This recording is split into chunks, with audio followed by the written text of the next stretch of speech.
Wichtig, immer eure Taschen kontrollieren, wenn ihr mit einem Magier unterwegs sind. Vielleicht ist... Nein, ist noch um. Nein! Ja! Ja, schau, wenn es die letzte Folge mit ist, ich habe nichts damit zu tun.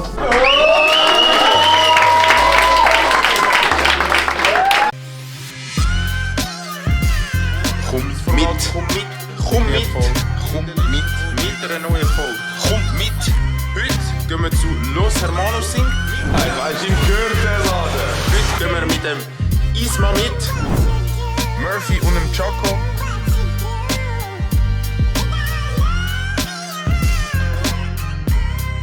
Let's go! Ganz herzlich willkommen zurück auf meinem Kanal mit einer neuen Folge. Komm mit! Heute dürfen wir einen wahren Meister vom Fach begleiten. Und eigentlich hätte die Folge auch schon ein bisschen früher kommen sollen. Vielleicht hast du ihn schon gesehen bei Nahim Sky oder am Open Air Frauenfeld. Auf jeden Fall, um zu zeigen, was er mir schon gezeigt hat, würde ich sagen, hole ich ihn einfach mal da hin. Oh, Kollege, ich habe dir gesagt, den Trick, den ich dir jetzt erklärt habe, du musst mir zuerst Bescheid geben. Ich bin gerade unterwegs. Meine Damen und Herren, Josh Hedera. Was läuft? Was läuft? Ja, selber? Bestens. Also wir haben ihn jetzt ein bisschen aus der Reserve gelockt, aber wenn er schon da ist, würde ich sagen, gehen wir einen Kaffee nehmen, oder? Gehen wir einen Kaffee nehmen?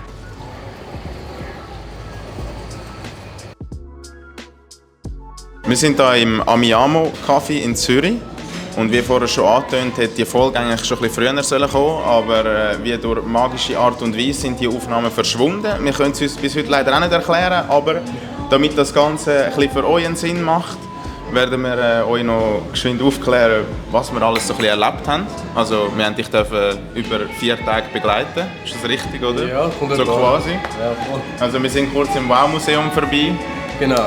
Wir haben den Josh auf eine Privatparty begleiten, was auch nicht alltäglich ist. Und haben auf jeden Fall Leute auf der Straße noch hops genommen. Yep. Und jetzt trinken wir einen Kaffee. Du bist auf jeden Fall auch schon in ein paar Shows gewesen, die ein bisschen mehr Aufmerksamkeit generiert haben, wie jetzt zum Beispiel Nahim Sky oder ein Open Air Frauenfeld. Das ist natürlich auch eine grosse Show. Ich weiss nicht, willst du irgendwie etwas erzählen zu eines von diesen 2 Stories? Nahim Sky ist lustigerweise gar keine Ahnung, wie gross der Channel ist. Also für die ihn nicht kennen, der hat mittlerweile die Millionenmarke letztes Jahr geknackt oder Anfang dieses Jahr. Auf YouTube, der hat so eine Show, die Jury dort, die müssen herausfinden, wer ist jetzt der, der es sucht. In meinem Fall jetzt war er «Erkenne den Magier». Wir waren 5 oder 6 Magier, die Kunststücke gezeigt haben. Ich war damals noch nicht Vollprofi, ich habe das noch nebenbei gemacht zwischendurch. Und sie haben aber dann doch mich für den Hauptkandidat gehalten und somit habe ich die Show gewonnen. Ja, und Open Air Frauenfeld, via Coca-Cola habe ich einen Screentime gekriegt auf einem riesen Monitor, wo ich das Zauberkunststück zeigen konnte. Und ich glaube, es ist easy gut angekommen. Ich war selber ein bisschen überwältigt. Also wenn ihr es selber anschauen wollt, geht auf seine Webseite joshedera.com. Ja, voll. Josh Hedera im Google es gibt nicht so viele mit. Also es ist unter dem Video verlinkt und sonst gehen die joshedera.com. Ich habe ein Kunststück, das heute deine Zuschauer lernen dürfen. Kunststück mit Spielkarten. Funktioniert theoretisch auch mit Schweizer Jazzkarten. Wir benutzen dort die französischen. Also zum diesen Trick performen brauchen wir definitiv noch jemanden, oder? Yep. Vielleicht zauberst du mal noch einen Zuschauer an. Okay, machen wir. Vielleicht gerade da in der Mitte. So, wir sind da Mitte. Vivienne. Ich werde dir jetzt zuerst ein kleines Kunststück vorführen. Es geht um die Spielkarte. Okay. Kennst du sicher? Ja. Und wichtig eigentlich immer so bei einem Kunststück ist, bevor es anfängt, dass du Kontrolle hast, dass du mal alle Karten kannst mischen kannst. Das ist einfach, kannst du auf dem Tisch ein bisschen, hauptsächlich sie sind durcheinander. Okay. Wichtig ist, du kannst dir jetzt irgendeine Spielkarte aussuchen, völlig egal welche. Genau. Und anschauen? Genau, schaust sie dir an, merkst sie dir gut, zeigst sie vielleicht einmal schnell Kern. Okay, Ja. dann tun wir vielleicht mal irgendwo die Hälfte ablupfen. Ja, dann ist es vielleicht schon schnell. Ja. So, wir wissen, was sind. Jetzt könnte ich ja noch irgendwo herausfinden, ja gut, vielleicht 27. Stelle oder so. Vielleicht müsstest du nochmal. Also. Einfach schnell, zack. Dass ich nicht weiss, wo genau das ist. Perfekt, das lange schon. Hast du mal gehört vom Fingerspitzengefühl? Nein. Hast du Ja, also doch, ja. Eben. Aber ich weiß nicht, ob ich also, ja, sicher. Ich versuche jetzt deine Karte mit dem Fingerspitzengefühl zu finden. Das heisst, wir machen jetzt eine kleine Wette. Du machst ein eiskaltes Pokerface Okay. und ich versuche zu spüren, welche Karte vielleicht noch ein bisschen Restwärme hat. Okay. Ich gehe jede Karte einzeln durch. Wenn du die Karte siehst und ich daran vorbeischiesse, halt es einfach für dich eiskaltes Pokerface, okay?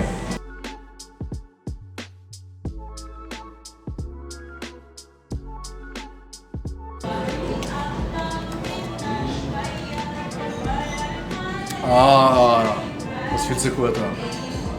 Also schau, würdest du jetzt mit mir um einen Kaffee wetten, Ja. dass ich die nächste Karte, die ich umkehre, dass es deine Karte ist? Wenn ich gewinne, wenn ich die nächste Karte, gewinne ich einen Kaffee. Wenn du gewinnst, kriegst du ein fettes Trinkgeld. Okay. Das wäre eine faire Wette, Ja. oder? Die nächste, die ich umkehre, ist eigentlich die. Also, die jetzt? Ja. Ja. Ist die gewesen? Ja. Das war eine sehr spezielle Wette, Ja. wo ich mit den Wörtern spiele. Ja. Aber jetzt, du hast ja gesagt, die. Ich habe gesagt, die nächste Karte, die ich umkehre. Ah, okay, ja. Das gibt aber rein psychologisch dir natürlich den Eindruck, also Ja, muss dass die dir falsch sein. ist, ja, ja. Und du fühlst dich ja sicher und wettest ja auch, weil du Ja. sie ja schon gesehen hast. Oder? Ja, okay, ich habe jetzt keine Ahnung, wie es So gut, gegangen ist. jetzt werden wir das Kunststück noch erklären, für das musst du aber leider Ja. Nein, Spaß. Aber muss ich weg? Wir haben jetzt den Trick vorgeführt. Oder Vivian? Das ist eben, also es gibt, das eine ist Magie und das andere sind Tricks und das geht jetzt unter die Kategorie Barwette. Es ist nicht per se jetzt ein Zauberkunststück, aber es ist doch eine gute Wette, wie du dir einen Drink kannst, gewinnen und darum habe ich mir auch überlegt, das Kunststück den Leuten zu verraten. Erstens, es ist nicht ganz so schwierig, relativ Ich würde schon einfach. sagen, dass es, wenn es weißt, simpel ist. Ja. Genau, es gibt gleich ein paar Details, auf die du musst achten musst. Und der Vorteil ist, wenn du das Kunststück jetzt lernst, dann hast du etwas, mit dem dir ein Bier oder irgendeinen gratis Kaffee kannst holen. Also, Jackpot. Und wenn verraten, dann mag er schon seine Trickli. Ja, schau, wenn es die letzte Folge kommt mit ist, ich habe nichts damit zu tun. Nein, ich würde sagen, hey, erklären wir das Kunststück. Zwar folgendes, die Karten können gemischt werden. Völlig gleich. Es kann völlig frei irgendeine Spielkarte ausgewählt werden, zum Beispiel die. Die kennen die im Moment nicht. In dem Moment, wo sich der Zuschauer aber die Karte anschaut und merkt, geht ihr durchs Spiel und merkt euch einfach die unterste Karte. Wichtig, wenn ihr das Kartenspiel habt, macht es nicht so, sondern macht es locker. Weil ich meine, so ist gerade klar, jetzt macht er etwas. Du musst immer eine gewisse Lockerheit haben. Zum Beispiel, wenn du nimmst jetzt mal die Karte und schaust sie an, merkst du dir gut in dieser Handbewegung. Merkst du dir gut. Das nennt man eine natürliche Art und Weise. Oder? Es fällt nicht auf. Merkst du die Karte? Ihr merkt euch die unterste. Anschliessend wird das Spiel abgelupft. Die Karte kommt zurück. Und die Karte, die ihr euch als Vorführende gemerkt habt, kommt oben drauf. So etwa 85% kann der Zuschauer das Spiel mischen. Und eure Karte wird immer noch auf der Karte liegen, die der Zuschauer gewählt hat. Es gibt eine kleine Chance, dass sie sich trennen. Wenn ihr auf Nummer ganz sicher gehen wollt, sagt dem Zuschauer einfach Folgendes, wie ich vorher. Schaut, dass ich nicht weiss, wo genau die Karte liegt, weil vielleicht kann ich mir das jetzt merken, 27. Stelle. Bittet er ihn vielleicht noch mal einmal abzulupfen, er kann noch ein zweites Mal ablupfen. Und durch diesen Vorgang werden die Karten sicher nicht getrennt. Wichtig, wir erinnern uns, unsere Karte, die wir uns gemerkt haben, kommt oben drauf, schaut das Video gerne noch mal anspulen, zurück, zum den Ablauf genau merken. Und dann kommt jetzt mit dem Fingerspitzengefühl. Was ich mache, ich erkläre wirklich den Zuschauer, hey, halt das Pokerface. Wenn ich daran vorbeischiesse, halt das Pokerface, weil sonst haben wir den Fall, dass der Zuschauer sagt, ja, du bist schon daran vorbei, und dann hat er keine Wette mehr und dann gewinnt er nichts mehr. Was ich dann mache, ein bisschen Schauspielerei, ja, vielleicht die. Und wir haben uns jetzt Kreuz 9 für das Beispiel gemerkt. Das heisst, ich gehe einfach alle Karten durch, bis ich zum Kreuz 9 komme. Und an der Stelle, wo dann das Kreuz 9 kommt, ist wichtig, dass du ganz eiskalt weiter austeilst, als wäre nichts gewesen. Okay? Die Spannung müsst ihr ein bisschen aufbauen. Wenn es lange nicht kommt, wird es ein bisschen schneller, aber so, dass ihr die Karte noch sehen könnt. Jetzt kommt das Kreuz 9. Das heisst, ich weiss, die nächste Karte nach dem Kreuz 9 wird die sein, die sich der Zuschauer gemerkt hat, die er ausgesucht hat. Diese Karte legt man genau wie alle anderen, aber vielleicht minim versetzt weg. Und alle anderen Karten werden nachher so ausgeteilt, dass man die Karte noch sieht, die der Zuschauer hat. Und dann gehen wir so 3-4 Karten weiter und finden so an, okay, jetzt bin ich mir sicher. Und dann kommt es auch auf Schauspieler drauf an, jetzt bin ich sicher. Die nächste Karte, die ich umkehre, und das ist ja wichtig, dass die Wette funktioniert, die nächste Karte, die ich umkehre, ist deine. Also sage nicht, das ist deine Karte, sondern die nächste, die ich umkehre. Wettest. Und weil sie das Pokerface bewahren, und weil sie sicher sind, sie sehen ja ihre Karten an, nehmen sie die Wette in der Regel immer an und sagen, okay, die nächste Karte, die ich umkehre, ist die. Ich greife drüber, zeige die Karte und haben ein Bier oder einen Kaffee gewonnen. Mega wichtig ist, hey, auch wenn du ein Geheimnis einfach kennst, jetzt weisst du, okay, er kennt einfach die nächste Karte. Es ist simpel. Das Vorführen selber muss man üben. Das heisst, man geht ein paar Mal durch und vielleicht funktioniert das Kunststück beim ersten Mal noch nicht so. Einfach dranbleiben, nochmal schauen, was kann ich besser machen. Muss ich die Aussprache ändern? Muss ich vielleicht ein bisschen subtiler auf die untere Karte schauen? Das sind alles so kleine Details, die man immer daran arbeiten muss. Die immer besser werden. Also ich habe den Trick auch schon jetzt ein paar Mal probiert, auch bei den Kollegen. Und ich muss sagen, bei den Kollegen, die sich darauf einlassen, hat es funktioniert. Aber es hat natürlich auch ein paar kritische, die dann 5 Stapel ablüpfen und dann hast du den Salat. Weil dann bist du natürlich als ungeschulter Magier, sage ich jetzt mal, oder als Amateur, voll nicht mehr im Ding rein, sondern denkst, wieso lupft er jetzt so viel ab, oder? Aber es kommt mit der Übung. Genau, das kommt absolut mit der Übung. Irgendwann kommt auch die Selbstsicherheit. Wie gehst du mit diesen Leuten um?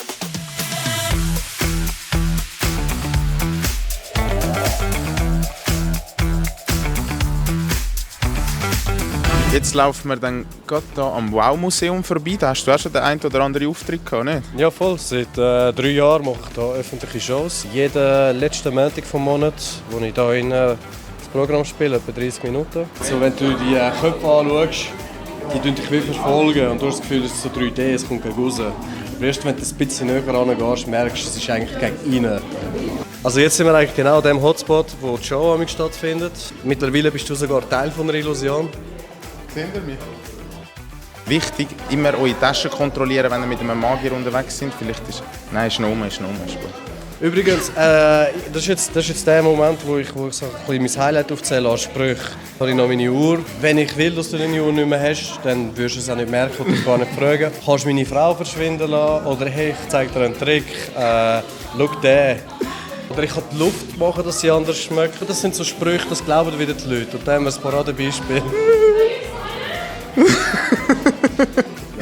Gehen wir weiter? Ja.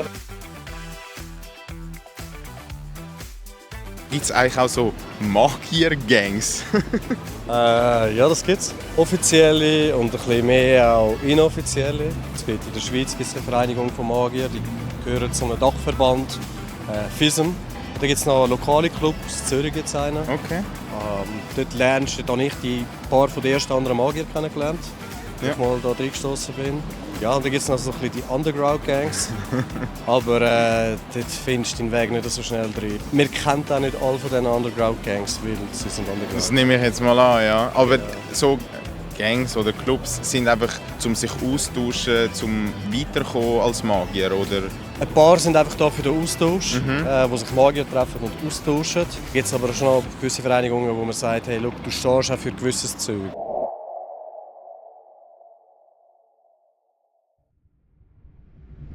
Ich trete auch viel für Firmen auf, Firmen-Events, kleiner, grösser. Und da kannst du meistens nicht filmen, aber ich habe jetzt lustigerweise einen Kollegen, der genau heute einen Apro hat und er hat gefunden, hey, komm doch schnell vorbei. Und jetzt gehen wir zu einem aufstrebenden Unternehmen, das ist Rocken, eine stabile Firma und dort gehen wir jetzt ein bisschen Spass haben. Also gehen wir rein.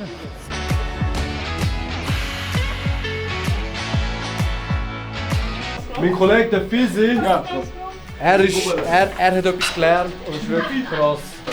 Komm, Deutschland! Niklas, der Fisi zeigt dir jetzt gerade einen Trick. Ich gehe im Hintergrund. Schon passiert.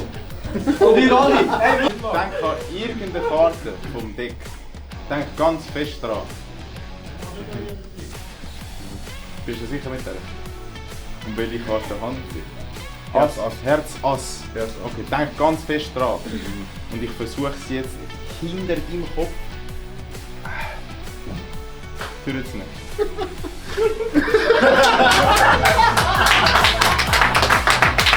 Schau, merkst du, hast den Bluff gespielt, du hast gewechselt. Du musst mal wechseln, ich schau nicht. Jetzt hast du die Möglichkeit, halt wieder wechseln in die oder du behaltest ihn in dieser Hand. Aber du siehst, null Nervosität. Nervosität erst in dieser Hand. Ein Stück hinter dem Rücken. Gross und fett Namen drauf. Weißt du was? Misch noch einen. Schau die Hand, geht hinter den Rücken. Ja, aber misch den wie ein Mensch. So einfach wollte ich es nicht machen. So einfach wollte ich es nicht machen.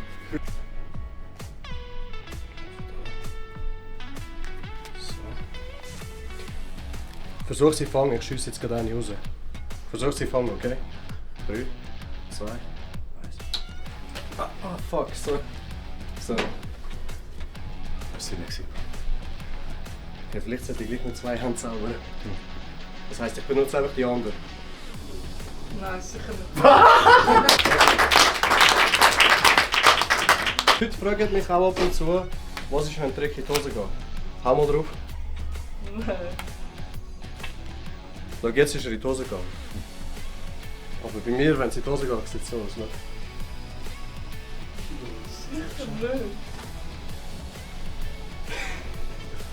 Das ist nicht das, was ich denke, sondern ich bestiche einfach blöd. Wenn ich nicht viel vorstelle, oder ich bestiche dich mit Geld, das niemandem erzählst, oder ich zeig dir die Karte, die da drin ist. Nein. Nein.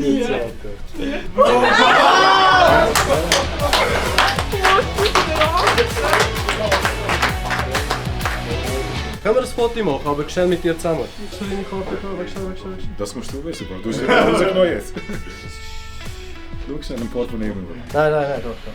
Hat du Karten drin und hat jemand vorher ein Handy? Aber vielleicht stehen wir so in die Runde, dass ich euch alle drauf habe. Lies das Erinnerungsfoto. Ja, genau, steht da drüber. Ja, Nein. Schau schnell das Erinnerungsfoto. Zeig die Karte so drin. Ja, voll. Ich leg das noch schnell hier rüber. Ja, Weißt du was? Das Portemonnaie ist leer, behalte es schnell so. Schau es richtig an. Mach alles. Also weißt du, ja, chill. Die sind alle gleich da. Berühre einen, egal welchen. Raus, oder? Nur eine berühren. Nur zeigen. Hier. Ja. Also wir zeigen sich schnell allen. Okay, so dass du es nicht siehst. Dass ich es nicht sehe.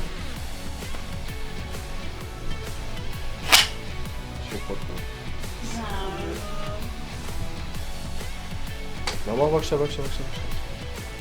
Jetzt. Jetzt.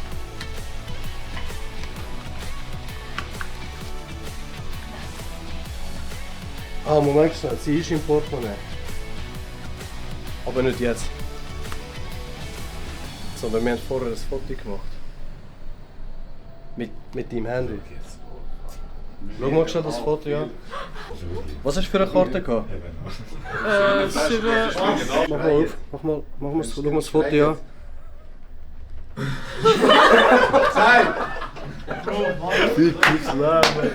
Bro! Ja! Hey, das ist so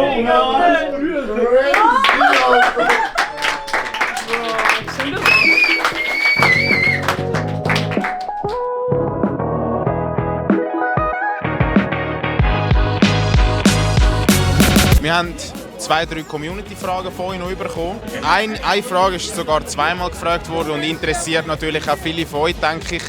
Wie kommt man zum Zaubern oder wie kann man sich begeistern für das Ganze?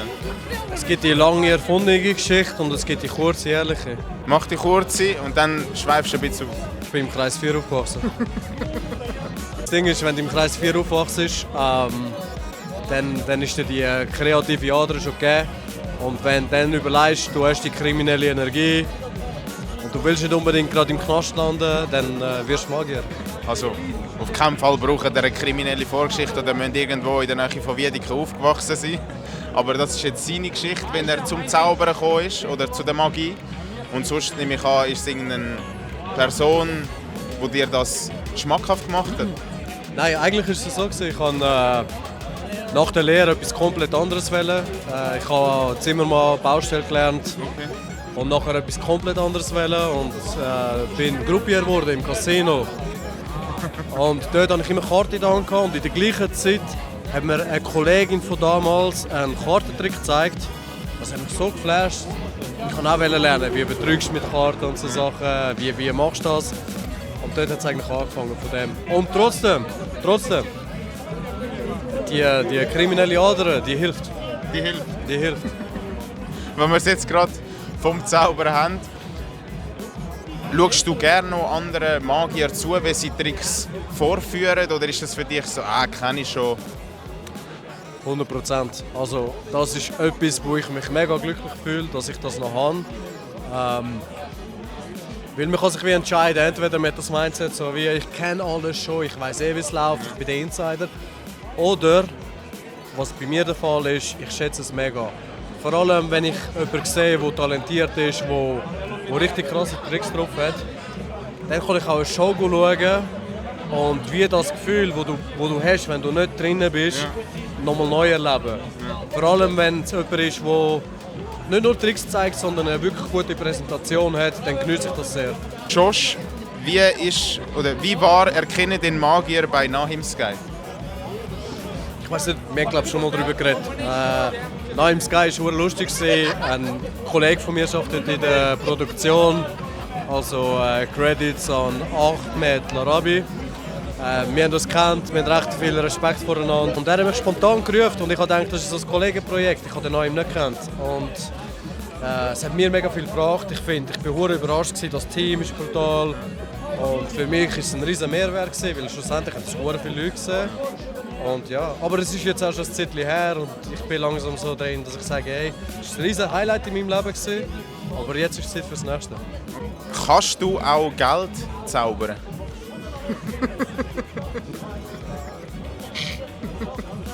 Hey, schau, also, wenn du jetzt zuschaust und dich wirklich fragst, kannst du Cash zaubern?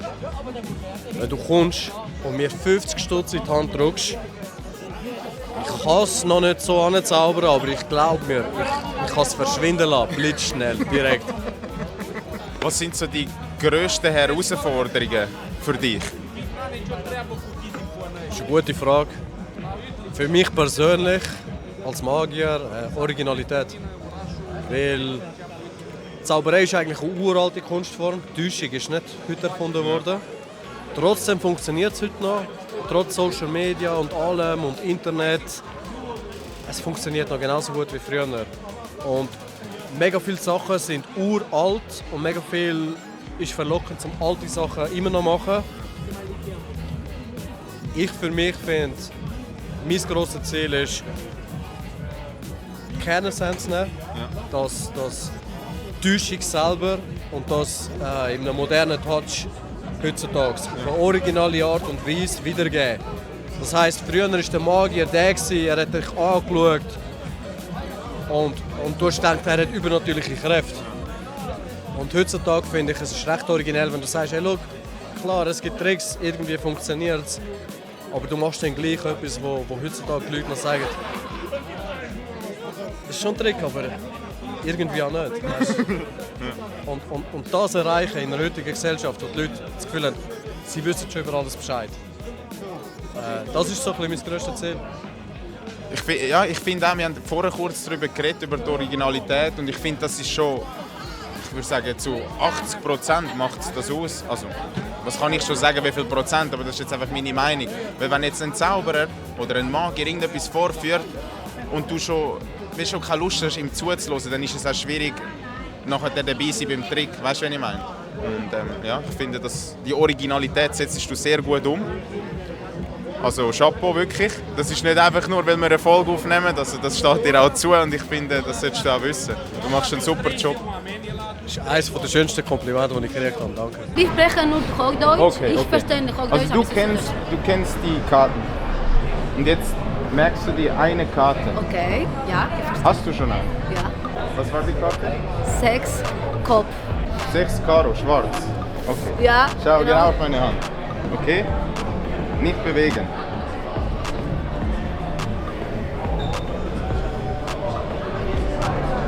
Wenn das deine Karte ist.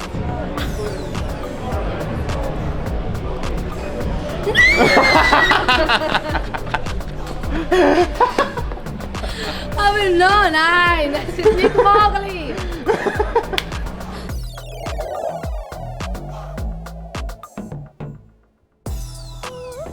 Wenn ihr bis jetzt geschaut habt, schreibt ihr jetzt ein 3 in die Comments.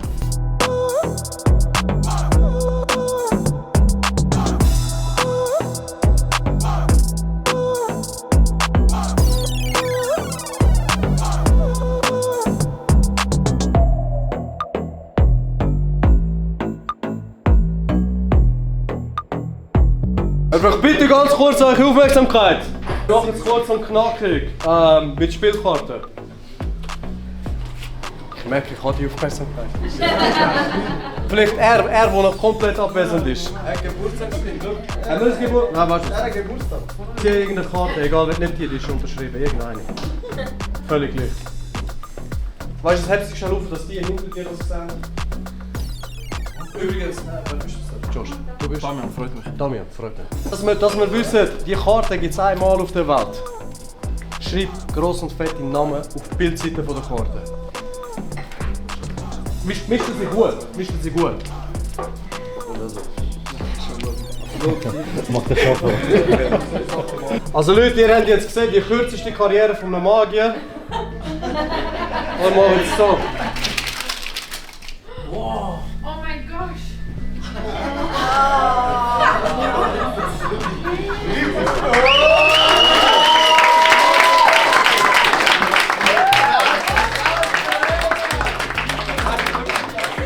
Irgendeine Karte.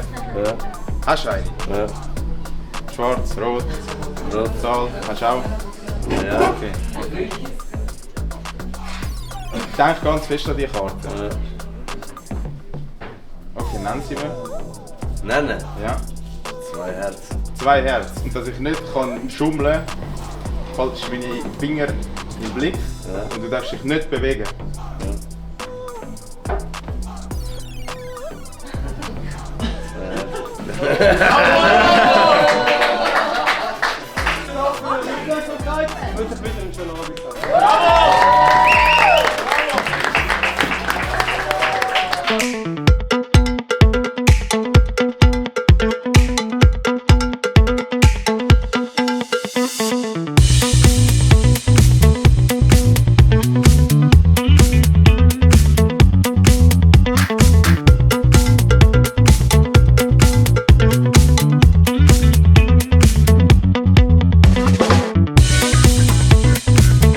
Wir befinden uns jetzt hier gerade im Proberaum von Josh. Als Magier kann man nicht nur immer unterwegs sein, man muss ein bisschen einen Rückzugsort haben, ist das richtig?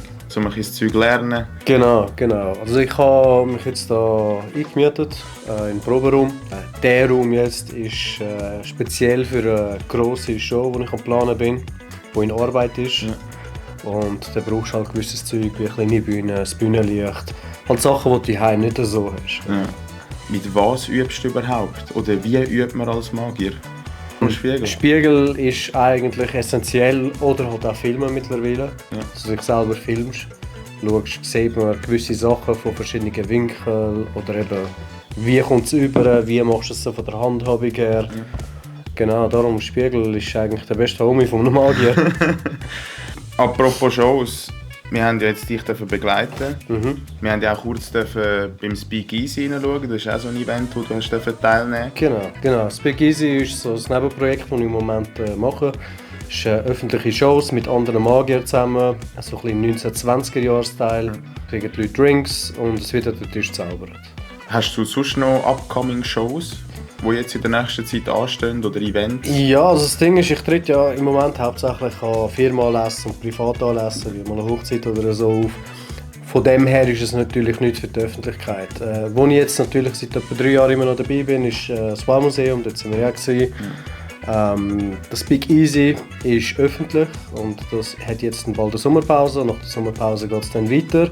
Aber die Show, die ich jetzt am Planen bin, das ist natürlich auch die Idee, dass ich das im Ausland spielen kann. Ja, also das ist eine Show für dich persönlich? Das ist eine Show, das ist eine Bühnenshow, ein abendfüllendes Programm, um das es jetzt geht. Also wirklich so irgendwo zwischen 70 und 90 Minuten Showzeit, wo auch ein bisschen an ein grösseres Publikum gerichtet ist. Ja. Und ich finde gerade so, bei mir ist im Moment so, das grösste Ziel ist, auch wenn jetzt sagen wir, es sind ein paar hundert Leute in diesem Saal oder ein paar tausend, je nachdem, dass es immer noch so den Close Vibe hat, dass die Leute immer noch das Gefühl haben, sie sind nahe. Ja. Das heisst, vieles bei mir geht nachher wirklich darum, dass die Leute da vorne sind und mitmachen. Ja. Und weniger so, wie man es von früher kennt, der Magier auf der Bühne, er lässt etwas schweben, aber alle sehen es nur von weitem weg. Ja, der schwarze Magier. Der schwarze Magier? Ich weiss jetzt nicht, auf welchem Sender das gelaufen ist. Du meinst den Maskenmagier? Der Maskenmagier, den habe ich Er war einfach schwarz angezogen mit der schwarzen. Genau, das ist so ein klassischer Bühnenmagier, oder? Er ist ein klassischer Verräter. Nein, aber ganz ehrlich, er hat eigentlich einen guten Job gemacht, weil du kennst ihn, viele andere sprechen mich darauf an und eigentlich hat er ja, klar, er hat Sachen verraten, aber das sind Sachen gewesen, die sich einfach Magier Jahrhunderte auf die gleichen alten Effekte, die sie teilweise selber nicht mal erfunden haben, verlassen haben. Und durch das haben sie ein bisschen dazu geführt, dass die Magier wieder neues Zeug müssen erfinden. Also sie haben auch einerseits hat das Magier ein bisschen einen Drive gegeben, um wieder ein bisschen aktiv neues Zeug zu erfinden. Und andererseits, es ist so bekannt worden und es hat die Leute so in Bahn gezogen, dass durch das auch die Zauberei wieder populärer geworden ist. Auf jeden Fall, ja. Also für mich war das damals ein Highlight gewesen. Gut, als Kind realisierst du gar nicht, was dahinter steckt. Du siehst einfach nur eine grosse Frau wird durchgeschnitten, weiss der Gucker was. Aber ich muss sagen, heutzutage, jetzt, wo ich älter geworden bin und auch realisiere, um was es geht, also noch nicht alles, aber ich habe jetzt durch den Josh schon sehr viel über Magie lernen und dass es halt hauptsächlich um die Originalität geht und dass du mit sehr kleinen Sachen sehr Grosses kannst bewirken. Also du musst nicht eine riesige Bühne haben und dort eine Frau durchschneiden, sondern du kannst mit einem Kartendeck die Leute zum Staunen bringen. Ja, voll. Das ist auch das, wo ich am meisten Spass daran habe, wenn ich näher zu den Leuten, oder? Darum will ich auch die Show so gestalten, weil dann kriegst du ja direkt das Feedback. Also machst du in dem Fall wie so eine eigene Tour? Das wäre die Idee, das ist der Sinn. Ja. Aber du musst zuerst schon parat haben, bevor du die Tour machen kannst. Darum bin ich jetzt da, übe mein Zeug. Meine wichtigsten Utensilien im Moment sind Notizbücher und Bücher über wie gestaltest du eine gute Show. Ja. Und das ist sehr, sehr viel Bildung, die im Moment nötig ist. Noch mehr Notizbücher. Und wo du halt über so viele Sachen musst Gedanken machen. Vor allem, wenn du allein bist. Ich habe zwar im Moment einen Regisseur, der mit mir zusammen arbeitet, also einer, der eigentlich in der Schweiz auch schon recht einen Erfolg gefeiert hat. Und der hilft mir einfach auch, gewisse Sachen zu planen und so. Aber am Anfang machst du allein, oder? Ja. Und darum bin ich jetzt da. Übrigens, in der neuen Show kann ich dir schon mal zeigen, mit was es anfangen wird. Mit, wenn man es streng nimmt, dann sind das so Cocktail-Shakers. Und ich habe lange hinter der Bar geschafft auch. Darum habe ich mir überlegt, was nehme ich in die Show mit, dass es ein bisschen persönlicher ist. Und etwas kann ich dir zeigen. Ich weiss zwar noch nicht, ob das in die Show wird schaffen. Okay. Aber es ist etwas, das hat mir mein Mentor gezeigt, Christian Link. Wir haben sie, glaube ich, auch schon davon gehabt, wie lernst du zaubern und so. Und ich hatte den Vorteil gehabt, dass ich wirklich jemanden kennengelernt habe, der schon irgendwie über, glaube ich, 20 Jahre oder so davon gelebt hat.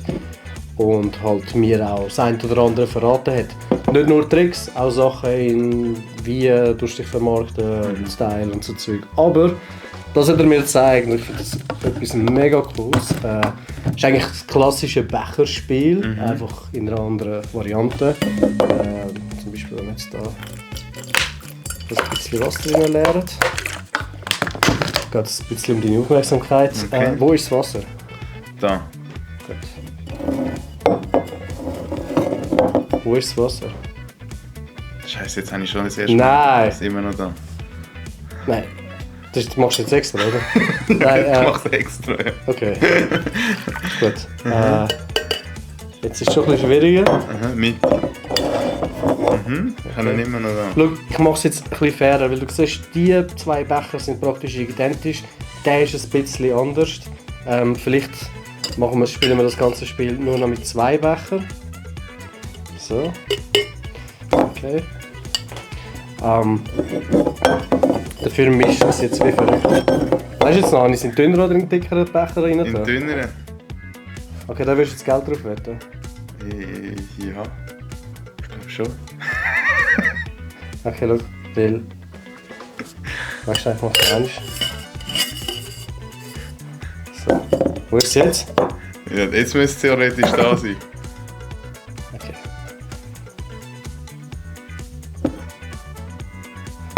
10 Stutz. Ja.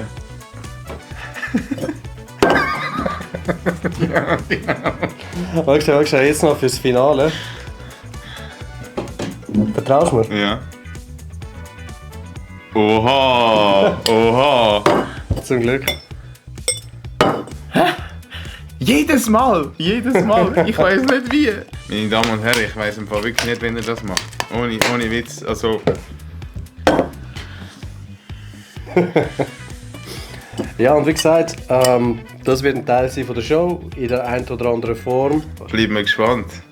Gehen wir auf jeden Fall eine Show vom Josh mal schauen. Was mich jetzt noch interessieren würde, wegen deiner Show, hast du dort auch klassische Elemente wie den Hase aus dem Zylinder rausziehen oder so? Hey, du weißt nicht, wie oft ich das höre. Das Ding ist, ich versuche meine Show relativ modern aufzuziehen. Mittels klassisch inspirierter Kunststücke. Das heisst, es gibt keinen Hass bei mir, der aus dem Hut gezogen wird. Aber es gibt definitiv ein Element, das in die Richtung läuft. Okay. Und mehr würde ich aber noch nicht verraten. Okay, ich bin gespannt. Ich bin wirklich gespannt.